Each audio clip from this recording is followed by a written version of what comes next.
पापा ने मुझे माफ कर दिया। उनकी लास्ट ब्रेथ में 3 साल मैंने उनसे बात नहीं की थी, और अब वो चले गए। 3 साल पहले एक बड़ी फाइट हुई थी। मैं इंजीनियरिंग करना चाहता था। पापा चाहते थे कि मैं उनका बिजनेस संभालूं। उन्होंने कहा, यह बिजनेस तुम्हारे दादा ने बनाया है, तुम्हारे लिए ही है यह सब। मैंने कहा, मैं अपनी लाइफ अपने हिसाब से जीऊंगा, मुझे बिजनेस नहीं इंजीनियरिंग करनी है।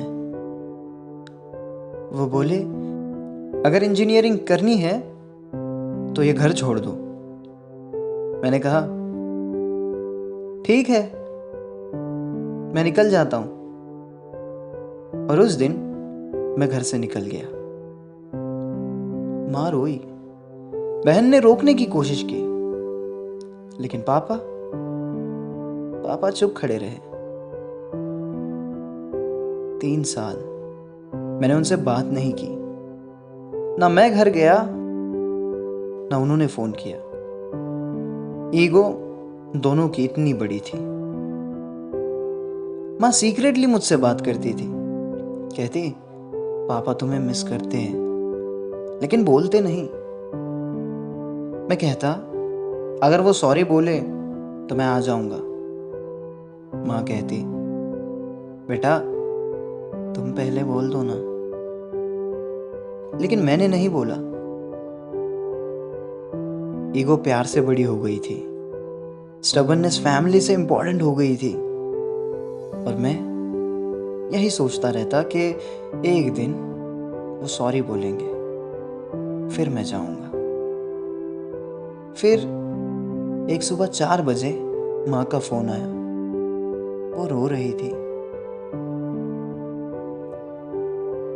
फोन पे कहा, बेटा पापा को हार्ट अटैक आया है, हॉस्पिटल में, क्रिटिकल कंडीशन में, प्लीज आ जाओ जल्दी। मैं भागता हुआ हॉस्पिटल पहुंचा। आईसीयू के बाहर माँ और बहन रो रहे थे। मैंने पूछा, पापा कैसे हैं? डॉक्टर ने कहा, बहुत क्रिटिकल, नेक्स्ट 24 आवर्स इंपॉर्टेंट है, और वो कॉन्शियस में आ रहे हैं थोड़ी देर के लिए। अगर मिलना हो तो मिल सकते हो। मैं अंदर गया। आईसीयू में पापा बेड पे लेटे थे। मशीन्स बीप कर रही थी, ऑक्सीजन मास्क उनके फेस पे। उनकी आंखें बंद थी, उनका हाथ ठंडा था। मैंने उनका हाथ पकड़ा और रो पड़ा। जोर जोर से रो रहा था। पापा मैं आ गया हूं, I am sorry, I am so sorry, मुझे माफ कर दो प्लीज। उन्होंने धीरे से आंख खोली, मेरी तरफ देखा और अपना हाथ मेरे सर पर रखा। वो कुछ कहना चाहते थे। ऑक्सीजन मास्क हटाने की कोशिश की। नर्स ने थोड़ा मास्क साइड किया। पापा ने बहुत धीरे से कहा, बेटा मैं कभी नाराज नहीं था तुमसे, मैं सिर्फ डर गया था कि तुम स्ट्रगल करोगे।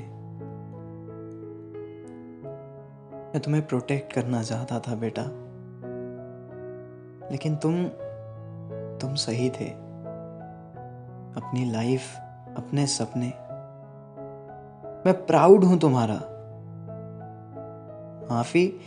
माफी मुझे मांगनी चाहिए। मैंने तुम्हें फोर्स किया। आई एम सॉरी बेटा। मैं उनका हाथ पकड़ कर रो रहा था। नहीं पापा, आप सॉरी मत बोलो, मैं गलत था, मैं ना समझ था, आप ठीक हो जाओगे, प्लीज। उन्होंने स्माइल किया हल्की सी और कहा, प्राउड हूं तुम्हारा इंजीनियर बेटा। वो वर्ड्स उनके लास्ट वर्ड्स थे। उनका हाथ मेरे हाथ से ढीला पड़ गया। मशीन की बीप एक स्ट्रेट लाइन बन गई। पापा पापा चले गए। 3 साल मैंने उनसे बात नहीं की और लास्ट 5 मिनट में उन्होंने मुझे इतना कुछ दे दिया। माफी, प्राइड, लव, सब कुछ। आज मैं इंजीनियर हूं, सक्सेसफुल हूं, लेकिन जिस दिन मेरी पहली सैलरी आएगी, मैं पापा को दिखाने घर नहीं जा सकता। जिस दिन मेरा प्रमोशन हुआ, मैं उन्हें फोन करके बता नहीं सकता। जिस दिन मैं घर खरीदूंगा, वो उस घर में नहीं रहेंगे। जो लोग अपने पापा से बात नहीं कर रहे, किसी फाइट की वजह से, ईगो की वजह से, प्लीज आज ही फोन करो, क्योंकि कल वो कॉल करने का चांस नहीं मिलेगा। पापा ने मुझे माफ कर दिया लास्ट ब्रेथ में, आखिरी सांस में, लेकिन मैं खुद को कभी माफ नहीं कर पाऊंगा। 3 साल मैंने वेस्ट किए ईगो में। वो 3 साल मैं कभी वापस नहीं पा सकता। कमेंट्स में अगर तुम्हारे पापा अभी हैं तो लिखो, आई लव यू पापा, और उन्हें कॉल करो आज। ये थी तुम्हारे अंदर की आवाज, जहां फॉरगिवनेस टू लेट नहीं होनी चाहिए। रिमेंबर, ईगो प्यार से छोटी है हमेशा।